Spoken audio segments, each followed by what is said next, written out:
Éduquer un enfant, pour moi, c'est pas seulement lui apprendre à être sage et à réciter ses leçons par cœur.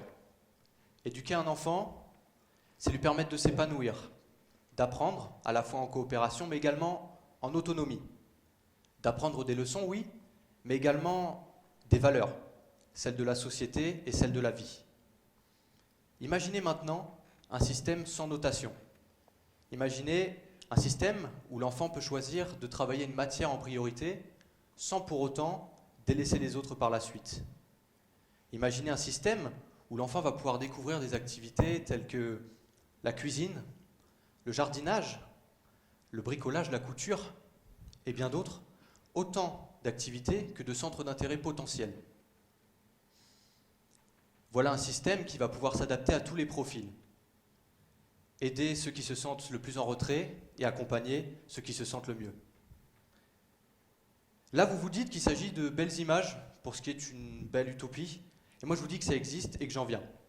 J'ai vécu 5 ans en pédagogie alternative, mes 5 années de primaire. Ça m'a permis de me construire comme je suis aujourd'hui, de m'épanouir, et peut-être même que c'est grâce à tout ce que m'a apporté cette pédagogie que j'ai décidé de parler de tout ça devant vous. Quand on évoque les pédagogies alternatives, une des premières questions qui vient, c'est de savoir si les élèves vont apprendre la même chose qu'en système traditionnel. Eh bien oui, et peut-être même plus.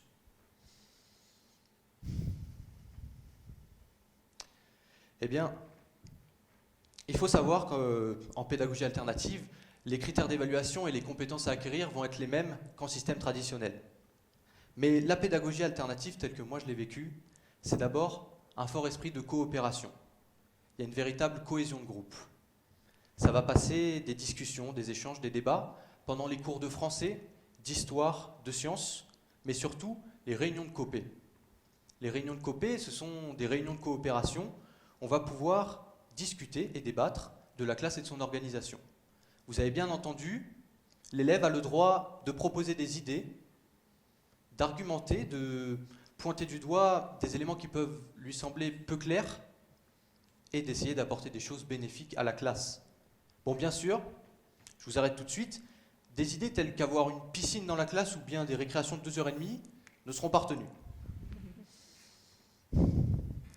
Mais ce type d'échange, ça forge vraiment à la prise de parole spontanée, à la réflexion, et bien sûr, ça forge à créer de nouvelles idées.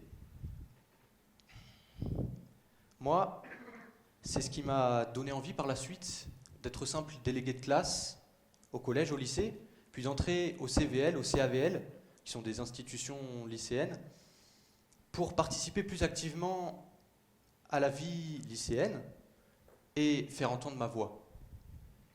Pour en revenir un petit peu à la coopération, elle existait également au sein de toute l'école.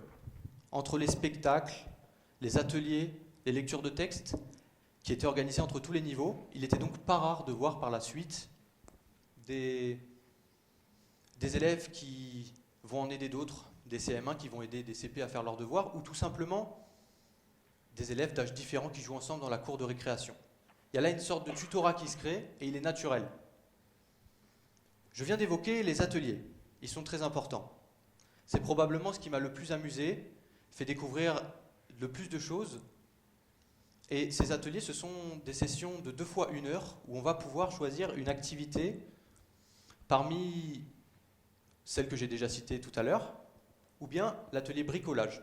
L'atelier bricolage, c'était mon préféré. Il y a donc l'atelier bricolage, observation, cuisine, vous allez avoir donc jardinage, vous allez avoir couture, et beaucoup d'autres. Ce sont des sortes de sensibilisation à des milieux où on va pouvoir découvrir, par exemple, comment le courant passe d'une pile à une ampoule, comment on construit une petite pièce de théâtre de A à Z, ou bien tout simplement observer des échantillons au microscope. Mais ça m'a aussi mis quelque peu sur la voie que je veux suivre aujourd'hui, mais j'en reparlerai plus tard. Je vous ai également vanté l'autonomie de l'enfant et sa capacité à organiser son travail. Mais ce n'est pas inné. Il faut un apprentissage et un suivi de l'enseignant. Il y a bien sûr des temps de travaux où on va pouvoir choisir les évaluations que l'on veut faire en priorité, parmi des fiches de grammaire, des fiches de sciences, des fiches d'orthographe, des classeurs calcul. Mais l'enseignant qui va valider tout ça ne laissera pas un élève délaisser les mathématiques au profit de la grammaire. Et puis il y a les notes. Des notes tout simplement, je n'en avais pas. Pour moi c'était acquis, non acquis, à revoir. Et vous vous doutez bien qu'en cas de grosse difficulté, l'enseignant est là, pour vous aider bien sûr, mais également vos camarades, qui eux ont peut-être des facilités là où se trouvent vos difficultés. Il y a également un cahier qui assure un suivi, au-delà du face-à-face, qui assure un suivi entre l'enseignant et l'élève, qui est rempli d'observations et de conseils personnels. Et pour moi, ça c'est une réelle preuve de suivi.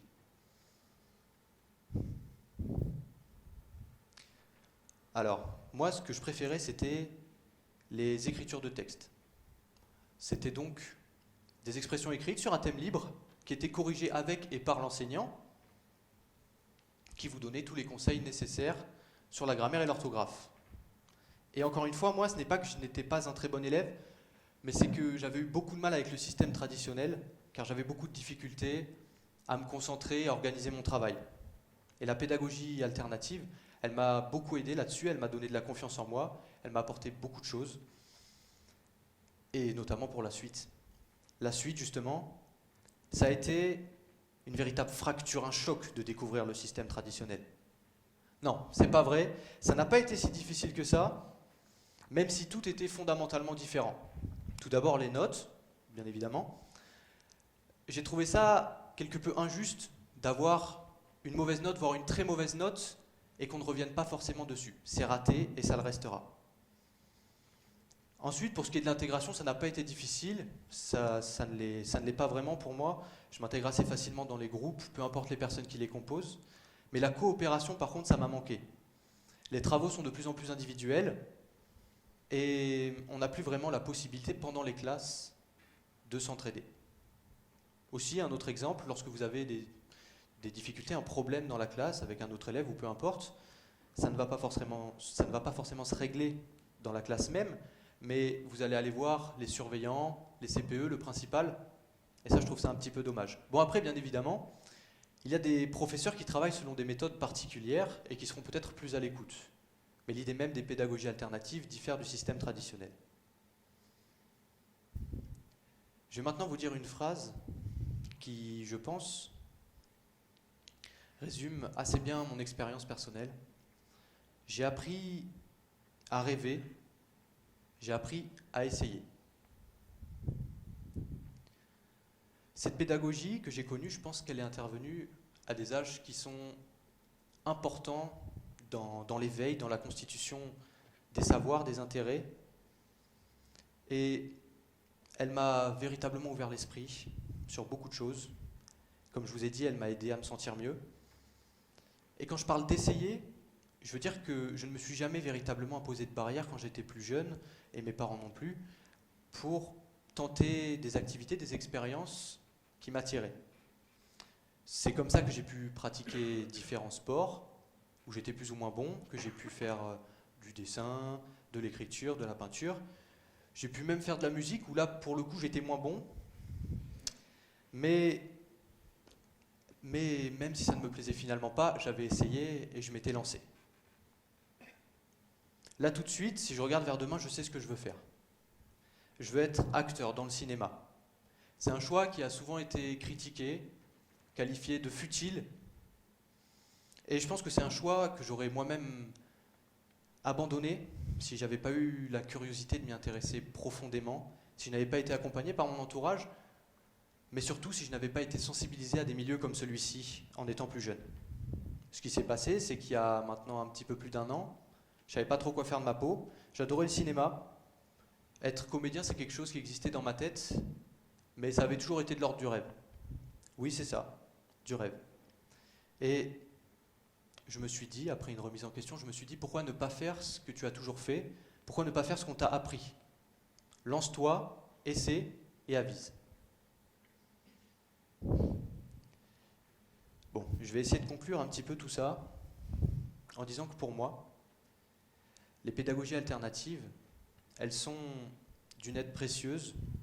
Elles permettent de s'éveiller, d'apprendre, d'ouvrir son esprit, de se sensibiliser à des sujets du quotidien,